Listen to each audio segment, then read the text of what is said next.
নমস্কার, আপনাদের সকলকে স্বাগত জানাচ্ছি। আমি রূপালী। একটা সংস্কৃতে একটা লাইন আমরা সবাই জানি যে চক্রবৎ পরিবর্তন্তে সুখানি দুঃখানি চ, মানে সুখ আর দুঃখ চাকার মতন পরিবর্তিত হয়। পরিবর্তন তো মানে আমরা ঋতুতেও দেখতে পাই। আমরা বাংলায় যারা রয়েছে তারা জানি গ্রীষ্ম, বর্ষা, শরৎ, হেমন্ত, শীত এবং বসন্ত। কিন্তু একটা জিনিস কি লক্ষ্য করেছেন? বৃষ্টি সারা বছরই হচ্ছে, কবে হচ্ছে বোঝা যাচ্ছে না। তাই শীতকালে সবাই বলছে বর্ষাকাল, তো নানা রকম, শরৎকালেও বলছে বর্ষাকাল, শীতকালে শীর্ষাকাল, এইসব নাম হচ্ছে। গরমটা আগে যেরকমভাবে পড়তো, আমরা জানতাম বৈশাখ জ্যৈষ্ঠ হচ্ছে গরমকাল, আষাঢ় শ্রাবণ হচ্ছে বর্ষাকাল। এখন কিন্তু প্রত্যেকটা ঋতুই কীরকম সরে সরে যাচ্ছে। ফাল্গুনের শেষে, চৈত্রের শেষে, বৈশাখের শুরুতে সব জায়গাতেই দেখছি হালকা ঠান্ডাও রয়েছে, আবার প্রচণ্ড গরম পড়ছে, তারপর বৃষ্টি হচ্ছে। সব ঋতুই সব ঋতুর সঙ্গে মিলেমিশে যাচ্ছে। বাঙালিরা আশায় রয়েছে শরৎকালে নীল আকাশে সাদা মেঘ, দুর্দান্ত একটা ওয়েদার হবে। সেটাও কিন্তু আমরা জানি না। তার মানে হিসেব অনুযায়ী কোনো কিছুই সবসময় মেলে না। এই যে হিসেব অনুযায়ী সব কিছু কাঁটায় কাঁটায় যে হচ্ছে না, সেটা প্রকৃতিতেই হচ্ছে না, তাহলে আমাদের জীবনে কি করে হবে? যে দুঃখের পরে আনন্দ, আনন্দের পরে দুঃখ, আমরা অনেক সময় দেখি যে বাবা এত টাফ টাইম আমাদের যাচ্ছেই না, এই যে ভাবছি এটা হলে বেটার হবে, ওটা হলে বেটার হবে। কারণ নর্মালি ভালো সময়টা আর খারাপ সময়ের মধ্যে ভালো সময়টা আমাদের সবসময় মনে হয় বোধহয় হুশ করে কেটে গেল। খারাপ সময় আর দুঃখের নিশি আমাদের শেষ হতে চায় না। আমাদের সবসময় জানার থাকে যে আমাদের জীবনে বেটার আরও কবে হবে। যে একদম গ্রাসরুট লেভেলে ফাইট করছে তারও একটা স্ট্রাগল থাকে, তার থাকে ওপরে ওঠার। যে একদম ওপরে উঠে আছে তার থাকে ওখানে টিকে থাকার। যে মাঝখানে আছে তার হচ্ছে বাকিরা যাতে ওকে সুপারসিড করে এগিয়ে না যায়। এই লাইফের আমাদের জার্নি, এটা হচ্ছে প্রফেশনাল লাইফ, পার্সোনাল লাইফেও তাই, সম্পর্কের ক্ষেত্রেও তাই, অর্থনৈতিক ক্ষেত্রে তাই, শিক্ষার ক্ষেত্রে তাই। প্রতিটা ক্ষেত্রে কিন্তু আমরা চাই আগামী দিনটা যেন আজকের থেকে বেটার হয়। কিন্তু কি করলে বেটার হবে? সবসময় কি সত্যি প্রচুর মেহনত করলেই আমরা আশানুরূপ আগামী দেখতে পাই না? এটা আমরা সবাই জানি। যারা মনে করি যে আমি শেষ কথা, আমি চাইলে সব করতে পারি, তারপরেও কোথাও একটা দিনের শেষে কখনো কখনো ক্লান্ত হয়ে ভাবে এত চেষ্টা করছি, গণ্ডগোলটা কোথায় হচ্ছে? এই গণ্ডগোলটা কোথায় হচ্ছে সেটাই খুঁজে বের করেন একজন সঠিক গণনা করতে পারেন যে জ্যোতিষী। তিনি এমন জ্যোতিষী যিনি কিন্তু গ্রহ নক্ষত্রের অবস্থান একদম নির্ভুলভাবে বিচার করতে পারেন, যিনি তার বিষয়ে সাংঘাতিক রকমের অভিজ্ঞ এবং দক্ষ। আর যিনি এরকম অভিজ্ঞ এবং দক্ষ হন, তার ক্ষমতা, তার খ্যাতি কিন্তু শুধুমাত্র তার চারপাশেই সীমিত থাকে না, তার খ্যাতি ছড়িয়ে পড়ে আন্তর্জাতিক ক্ষেত্রে। তাকে সম্মান জানান আমেরিকান ইউনিভার্সিটি, তাকে সম্মান জানান ইন্টারন্যাশনাল অ্যাস্ট্রোলজিক্যাল ফেডারেশন, তাকে সম্মান জানান লন্ডনের বুক অফ ওয়ার্ল্ড রেকর্ডস, তাকে সম্মান জানান ইংল্যান্ডের গ্লোবাল বুক অফ এক্সেলেন্স। এ তো আন্তর্জাতিক ক্ষেত্রের কথা গেল। ঘরের মেয়েকে ঘরে সম্মান দেয়া হবে না? অবশ্যই দেয়া হবে। ভারতবর্ষের বিভিন্ন রাজ্যে মুখ্যমন্ত্রী এবং রাজ্যপাল তাকে সম্মানিত করেছেন, এবং ভারতবর্ষের রাষ্ট্রপতি একবার নয়, একাধিকবার, 2 বার রাষ্ট্রপতি পুরস্কার পেয়ে গেছেন ইতিমধ্যেই তিনি। এবং তারপরেও তার কাজ করা নিরলসভাবে চলছে। সারাক্ষণ মানুষকে চেষ্টা করছেন সঠিক দিশা দেখাতে, নিজে কাউন্সিলিং করছেন, নিজে দেখাশুনো করছেন, নিজে গণনা করছেন, এবং তিনি বই লিখেছেন, শুধু ইংরেজিতে নয়, যাতে বাংলার মানুষ, তার ঘরের মানুষ সহজভাবে বুঝতে পারে কি করা উচিত, কখন কোন অবস্থায় একজন সঠিক জ্যোতিষীর সাহায্য নেওয়া ভীষণ প্রয়োজন। সেই অ্যাওয়ারনেসের জন্য কিন্তু তিনি বাংলা ভাষাতেও বই লিখেছেন। তিনি আর কেউ নন, আমাদের সকলের প্রিয় ডক্টর সোহিনী শাস্ত্রী। নমস্কার সোহিনীদি, এই অনুষ্ঠানে স্বাগত। নমস্কার রূপালী, কেমন আছো? খুব ভালো আছি। আজকে তোমাকে খুব ব্রাইট লাগছে। হলুদ পরেছি বলে। আজকে যে বিষয়ে ঢুকবো, শুভ গ্রহ মানেই যে সবসময় শুভ ফল দেয় সেটা আমরা দেখেছি, নাও হতে পারে। আবার অশুভ গ্রহ সবসময় অশুভ ফল দেয়, সেটাও নাও হতে পারে। তো আজকে আমরা এমন একটা গ্রহ সম্বন্ধে জানবো যেটাকে তুমি শ্যাডো প্ল্যানেট বলো। সেটা হচ্ছে ছায়াগ্রহ। কেতু। দিদি, কেতু সম্বন্ধে জানার আগে দর্শকদের একবার তোমার চেম্বারগুলো একটু মনে করিয়ে দিই। একদম। কলকাতায় ডক্টর সোহিনী শাস্ত্রীর চেম্বার 25 শ্যামাপ্রসাদ মুখার্জি রোড, কলকাতা 25, এই ঠিকানায়। দিল্লিতে ওনার চেম্বার চিত্তরঞ্জন পার্কে। এছাড়া উনি উত্তর 24 পরগনা, মুম্বাই, দুবাই এবং লন্ডনেও চেম্বার করেন। আর যারা খুবই দূরে আছেন বা এমন কোনো জায়গাতে আছেন যোগাযোগ করে কোনো চেম্বারেই এসে পৌঁছতে পারছেন না, তাদের জন্য কিন্তু অনলাইন কনসালটেশনের ব্যবস্থা আছে। হোয়াটসঅ্যাপ নাম্বারে যোগাযোগ করলে আপনারা হয় চেম্বারের জন্য বা অনলাইন কনসালটেশনের জন্য অ্যাপয়েন্টমেন্ট নিতে পারবেন। এইবারে আসি, কেতুর যদি আমি এই 12টা ঘর হয় সেই অনুযায়ী, অবস্থান অনুযায়ী কেতুর এফেক্ট একটু জানি। হ্যাঁ, দেখো, প্রথম কথা হচ্ছে যে রাহু কেতু শুনলেই মানুষের মধ্যে একটা ভয় থাকে। ঠিক। কেতু গ্রহ হচ্ছে ছায়া গ্রহ, এবং আরেকটা জিনিস হচ্ছে যে কেতুর সিম্বল হচ্ছে কিন্তু স্নেক, সাপ।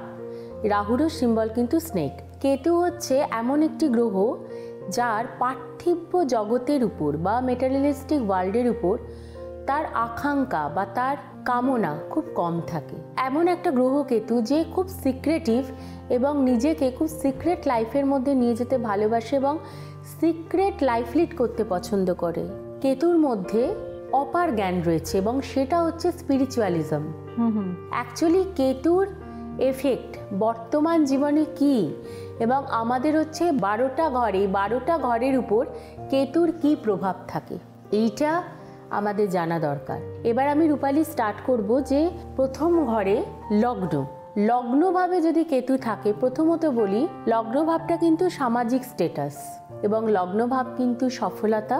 লগ্নে যদি কেতু শুভ অবস্থায় থাকে তাহলে কিন্তু একটা মানুষের জীবনে তারা কিন্তু যথেষ্ট প্রভাবশালী হয়, তাদের সমাজে কিন্তু যথেষ্ট মান সম্মান থাকে। কিন্তু যদি অশুভ কেতু লগ্নে অবস্থান করে আছে, অশুভ কেতু মানে কোনো অশুভ নক্ষত্রের আন্ডারে অশুভ গ্রহের দৃষ্টিযুক্ত হয়ে, সেই ক্ষেত্রে কিন্তু তার সমাজের মান সম্মান প্রতিপত্তি তার কিন্তু থাকবে না, এবং প্রতিটা মুহূর্তে তার কিন্তু যন্ত্রণাদায়ক হবে। সমাজে নিজের সঙ্গে লড়াই করা এবং সমাজের আর 5টা মানুষের সঙ্গে লড়াই করা, ডিফেমেশন, বদনাম, এই জিনিসটা কিন্তু খুব থাকে।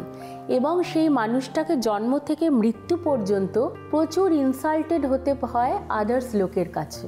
সে কোনো কাজ, খারাপ কাজ না করেও তাকে কিন্তু যথেষ্ট জীবনে বদনাম কুড়াতে হয়, এবং সে সবসময় না নিজেকে গুটিয়ে রাখে, সবসময় জনসমক্ষে আসতে সে ভয় পায় যদি লগ্নভাবে কেতু অশুভ অবস্থায় অবস্থান করে। এরপরে আসবো, লগ্নভাবে যদি কেতু থাকে সেই ক্ষেত্রে কিন্তু শিরপীড়া মানে মাথায় ব্যথা, কন্টিনিউয়াসলি একটা মাথায় যন্ত্রণা, মাইগ্রেনের প্রবলেম, সাইনাসের প্রবলেম, নোজের প্রবলেম, এবং কখনো কখনো যদি অশুভ কেতু লগ্নভাবে অবস্থান করে থাকে সেই ক্ষেত্রে কিন্তু অনেক সময় দেখা যায় যে ব্রেনে সিস্ট হওয়ার একটা টেন্ডেন্সি থাকে, ব্রেনে টিউমার হতে পারে। সুতরাং লগ্নভাবে কেতু কিন্তু খুব একটা ভালো ফলদান করে না। এরপরে আসবো লগ্নের দ্বিতীয় ভাব, যেটাকে আমরা বলি ধনস্থান। ধনস্থানে কেতু থাকা মানে অর্থ তার রোজগার হবে কিন্তু জলের মতো খরচা হবে, এবং এমন এমন ইভেন্টের জন্য খরচা হবে যেটা হয়তো খুব একটা ভালো কাজ নয়। এটাকে আমরা বর্বরস্য ধনক্ষয়।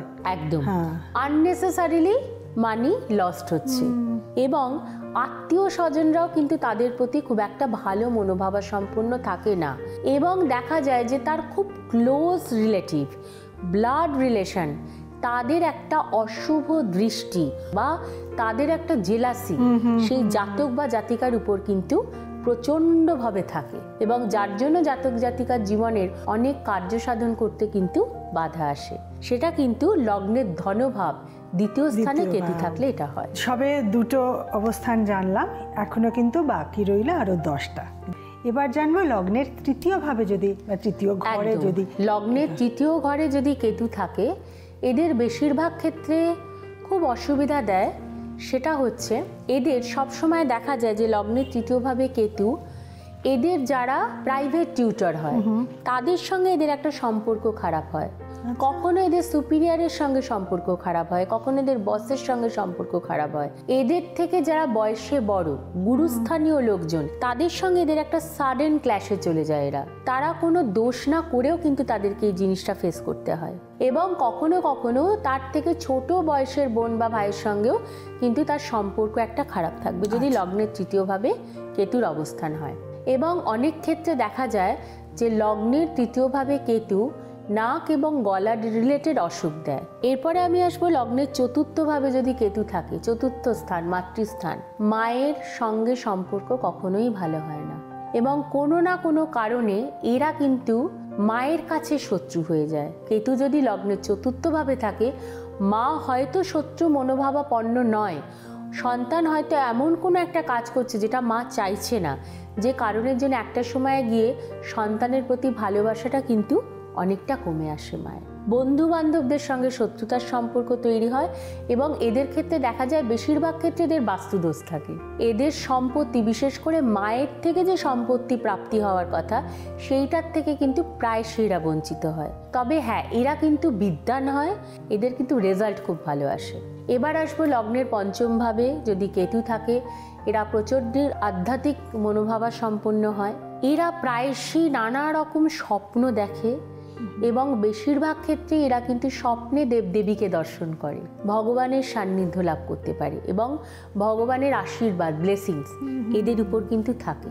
আরেকটা জিনিস, এদের কিন্তু উচ্চশিক্ষা লাভ হয় এবং বেশিরভাগ ক্ষেত্রে কিন্তু দেখা যায় যে লগ্নের পঞ্চমভাবে কেতু সায়েন্স নিয়ে পড়াশোনা করায় এবং এরা রিসার্চ করে, হায়ার স্টাডি করে, ডক্টরেট, পোস্ট ডক্টরেট, সেটা কিন্তু সায়েন্স সাবজেক্টের উপর। এবং এরা কিন্তু স্পেকুলেশনেও খুব ভালো হয়। এরা অকাল্ট সায়েন্সের প্রতি মানে এদের প্রচণ্ড ন্যাক এবং এদের একটা প্রচণ্ড আগ্রহ থাকে অকাল্ট সায়েন্সের প্রতি। লগ্নের পঞ্চমভাবে কেতু থাকলে আর কি হয়, পেটের সমস্যা এবং প্রায়শই এদের আলসার হতে দেখা যায়। লিভার, স্টোম্যাক সেই জায়গাটাকে কিন্তু ড্যামেজ করে দিচ্ছে।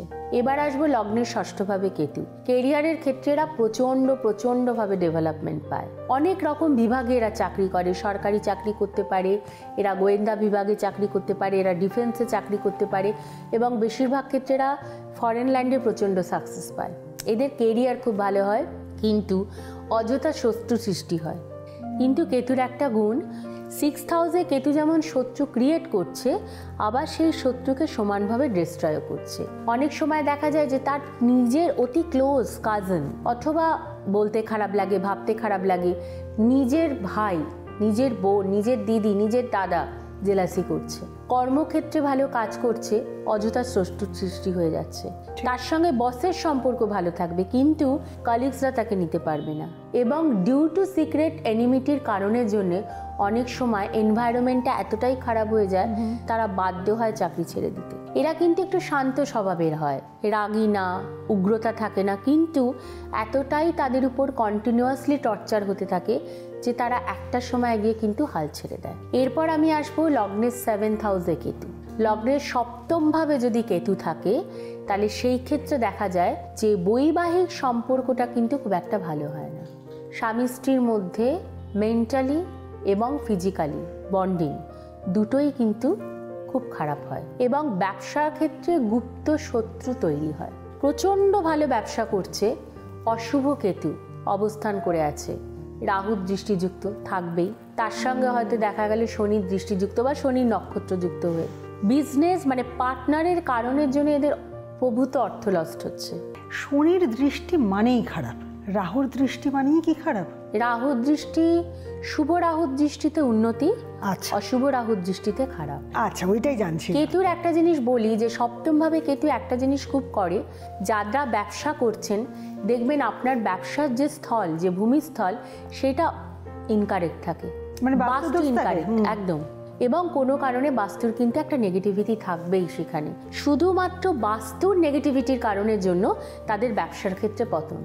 এরপর আসবো লগ্নের অষ্টমভাবে কেতু কি করে। লগ্নের অষ্টমভাবে যখন কেতু অবস্থান করে, তখন এদের গুপ্ত শত্রু প্রচণ্ডভাবে বৃদ্ধি পায়। ইভেন মজার বিষয়, সারা জীবন কেতু হয়তো তার একটা ভালো পজিশনে রয়েছে, কিন্তু ট্রানজিটে 1.5 বছর এক একটা ঘরে রাহু কেতু অবস্থান করে। ট্রানজিটে দেখা গেল তার লগ্নের অষ্টমভাবে কেতু, যেমন ধরো এখন কন্যা রাশিতে কেতু অবস্থান করে আছে এবং যাদের কুম্ভ লগ্ন তাদের কিন্তু এখন অযথা শত্রু সৃষ্টি হচ্ছে। আচ্ছা, তার মানে হচ্ছে যেহেতু লগ্নের অষ্টমভাবে কেতুর অবস্থান, ওই 1.5 বছর তার কিন্তু প্রচণ্ড শত্রুতা হবে। এই 1.5 বছর বাদে আবার সে আগের জায়গায় পুনরায় জায়গায় ফিরে যাবে। এবং অষ্টমে কেতু থাকলে প্রায়শই দেখা যায় অপোজিট পার্টনার মানে লাইফ পার্টনারের হেলথ ডাউন থাকে এবং অপোজিট পার্টনারের শরীরে কোনো জটিল অসুখ হতে পারে। জটিল অসুখ যেমন ধরো ক্যান্সার, টিউমার অনেক দিন ধরে আছে, ধরা পড়ছে না, তারপরে সাডেন যখন ধরা পড়ছে লাস্ট স্টেজ, এটা অপোজিট পার্টনারের হওয়ার খুব চান্স থাকে। এবং যে জাতক বা জাতিকার লগ্নের অষ্টমে কেতু থাকে তারও কিন্তু মহিলাদের ক্ষেত্রে ইউট্রাস এবং ছেলেদের ক্ষেত্রে কোলন ক্যান্সার হওয়ার একটা চান্স থাকে। এবং কেতু কিন্তু পাইলসের প্রবলেম দেয়। লগ্নের অষ্টমভাবে কেতু কিন্তু তাদের শারীরিক কষ্ট প্রচণ্ডভাবে দেয় এবং এরা কিন্তু একটু রোগা প্রকৃতির থাকে, রুগ্ন, হ্যাঁ, প্রচণ্ড রুগ্ন, কন্টিনিউয়াসলি ভুগে যাচ্ছে। এরপর আসবো যে ভাগ্যভাবে কেতু, যখন ভাগ্যস্থানে কেতু অবস্থান করছে তখন কিন্তু হায়ার স্টাডিতে বাধা, বিদেশে গিয়ে উচ্চশিক্ষা করতে করতে ডিউ টু হেলথ রিজনের জন্য তাকে আবার দেশে ফিরে আসতে হচ্ছে। এবং নবমভাবে যদি কেতু থাকে সেই ক্ষেত্রে অনেক সময় দেখা যায় পরিবারের বয়োজ্যেষ্ঠদের কন্টিনিউয়াস হেলথ প্রবলেম। এবং এদের কিন্তু দেখা যায় যারা হয়তো ছোটোর থেকেই বিদেশে রয়েছে, ভারতবর্ষে জন্ম, তারপরে হয়তো বাবা মার চাকরির কারণে বিদেশে চলে গেছে, সেও চলে গেছে, বিদেশে রয়েছে, বিদেশের মাটিতে তার বন্ধু হতে চাইবে না ভাগ্যভাবে কেতু থাকার জন্য। এরপর আসবো লগ্নের দশমভাবে কেতু, কর্মক্ষেত্রে কিন্তু লগ্নের দশমভাবে কেতু অসম্ভব ভালো ফলদান করে থাকে। এরা কিন্তু সর্বক্ষেত্রে শ্রেষ্ঠ হয়, প্রচণ্ড জ্ঞানী হয়, প্রচণ্ড নলেজেবল হয়, কম্পিউটার স্কিল, কমিউনিকেশন স্কিল প্রচণ্ড স্ট্রং থাকে। বেশিরভাগ ক্ষেত্রে এরা কিন্তু আইটি প্রফেশনে থাকে, নয় একজন ভালো লেকচারার হয়, নয় একজন ভালো প্রফেসর হয় এবং হতে পারে একজন ভালো ডাক্তার। বিশেষ করে দেখা যায় কেতু দশমভাবে থাকলে এরা খুব ভালো স্কিনের ডাক্তার হতে পারে। এবং এদের কিন্তু খুব ভালো পসার, খুব ভালো অর্থোন্নতি, প্রচণ্ড নেম ফেম এবং এরা কিন্তু একটা লিডিং ক্যারেক্টার সবসময় প্লে করে। কিন্তু যদি অশুভ কেতু অবস্থানে করে লগ্নের দশমভাবে, সর্বক্ষেত্রে ডাউনফল। এরপর আসবো লগ্নের একাদশ ভাব, গেনার হাউসে যদি কেতু থাকে অসম্ভব ভালো অর্থলাভ হয়, বাড়ি গাড়ি, ভালো বিবাহ, বিদেশ যাত্রা, জুয়েলারি, এভরিথিং সেই মানুষটা জীবনে পায়। কিন্তু হ্যাঁ, শুভ কেতুকে থাকতে হবে লগ্নের একাদশ ভাবে। যদি অশুভ কেতু অবস্থান করে থাকে জীবনে যাই কাজ করবে তাতেই তার বাধা। লগ্নের দ্বাদশভাবে কেতু, যেটা হচ্ছে আমাদের জন্মছকের শেষ ঘর, বৈরাগ্য। কেতু থাকা মানে এরা প্রচণ্ড হাইলি স্পিরিচুয়াল মাইন্ডেড হয়, এদের মধ্যে একটা অসীম সুন্দর মন থাকে, এরা ঈশ্বর সাধনা, ঈশ্বর প্রাপ্তি এবং পৃথিবীতে আমি কেন এসেছি, আমার কাজ কি, এবং আমার মৃত্যুর পরে যেন আমাকে মনুষ্য জন্ম ধারণ করতে না হয়, এই মানসিকতাটা লগ্নের দ্বাদশভাবে কেতু কিন্তু প্রচণ্ডভাবে দেয়। এবং বেশিরভাগ ক্ষেত্রে উচ্চতর কেতু মানে উন্নত কেতু বৈরাগ্য দেয়। এবং এরা কিন্তু স্বাধীনভাবে থাকতে ভালোবাসে, আজকে এই আশ্রম, কালকে এই আশ্রম, কালকে ওই স্টেট, কালকে এই স্টেট, মানে পৃথিবীর বিভিন্ন জায়গায় ঘুরে ঘুরে এরা কাজ করে এবং সেটাও কিন্তু স্পিরিচুয়াল ওয়ার্ক। বিদেশে এদের কিন্তু যথেষ্ট ভালো খ্যাতি লাভ হয় এবং যারা নর্ম্যাল চাকরিও করছে তাদেরও কিন্তু দ্বাদশভাবে যদি কেতু থাকে এরা কিন্তু ফরেন ল্যান্ডে প্রচণ্ডভাবে সাকসেস হয়। কিন্তু এদের হেলথ ডাউন থাকে, একবার হসপিটালাইজেশন হলে এদের দীর্ঘকালীন হসপিটালে থাকতে হয়, একটা রোগ কিছুতেই এদের সারতে চায় না, ক্রনিক ডিজিজে এরা ভোগে এবং এরা কিন্তু অযথা অর্থ খরচ করে। কেতুর বিভিন্ন ঘরে বিভিন্ন অবস্থান, শুধু কেতু না, এটা প্রতিটি গ্রহেরই বিভিন্ন ঘরের অবস্থানে কোথাও শুভ ফল দেয়, কোথাও অশুভ ফল দেয়, কোথাও উচ্চস্থ, কোথাও নিচস্থ। যেখানে উচ্চস্থ সেখানে শুভ ফল দিচ্ছে সেটা আমাদের চিন্তার বিষয় নয়, কিন্তু যেখানে অশুভ, যেখানে নিচস্থ, সেটার জন্য কিন্তু আমাদের প্রপার রেমেডি নেওয়াটা ভীষণ জরুরি। তার জন্য আমাদের একটা সামান্য কাজ করতে হবে, নিজের নির্ভুল জন্ম সময় মানে date of birth, place of birth আর টাইম অফ বার্থ নিয়ে যোগাযোগ করতে হবে ডক্টর সোহিনী শাস্ত্রীর সঙ্গে। কলকাতায় ওনার চেম্বার 25 শ্যামাপ্রসাদ মুখার্জি রোড, কলকাতা 25 এই ঠিকানায়। দিল্লিতে ওনার চেম্বার সিআর পার্কে। এছাড়া উত্তর 24 পরগনা, মুম্বাই, দুবাই এবং লন্ডনে উনি চেম্বার করেন। এমন ডিস্টেন্সে রয়েছেন, কোনো চেম্বারে পৌঁছতে পারছেন না, কিন্তু ভীষণ জরুরি দরকার, কোনো চিন্তা নেই, অনলাইন কনসালটেশনের ব্যবস্থা রয়েছে। হোয়াটসঅ্যাপ নাম্বারে আপনাদেরকে অ্যাপয়েন্টমেন্ট নিতে হবে যে আপনারা চেম্বারে আসবেন না অনলাইন কনসালটেশন করবেন। আসুন, ওনার কাছে উপকৃত হয়েছেন এরকম অসংখ্য মানুষের মধ্যে কোনো একজনের মুখ থেকে শুনে নিই তার কথা। নমস্কার, আমি বিবেক কুমার ঘোষাল। আমি 2018 সালে প্রথমবার ডক্টর সোহিনী শাস্ত্রীর কাছে এসেছিলাম নিজের প্রফেশনাল প্রবলেম নিয়ে। তারপরে আমার প্রফেশনাল লাইফটা অনেক স্মুথলি চলছিল। 2019-এও আমি এসেছিলাম। যখনই প্রবলেম হয়েছে ম্যাডাম আমাকে হেল্প করেছে। আমি একটাই কথা বলতে চাই, যদি কোনো আমার আত্মীয় স্বজন বা বন্ধুবান্ধব যদি কেউ প্রবলেমে থাকেন, তারা কাইন্ডলি ডক্টর সৈনী শাস্ত্রীকে কন্ট্যাক্ট করুন, আপনাদের প্রবলেম অটোমেটিকলি সলভ হয়ে যাবে। আজকের মতন বিদায় নিচ্ছি। আগামী দিন এই অনুষ্ঠানে এই সময় আমাদের আবার দেখা হবে। ভালো থাকবেন।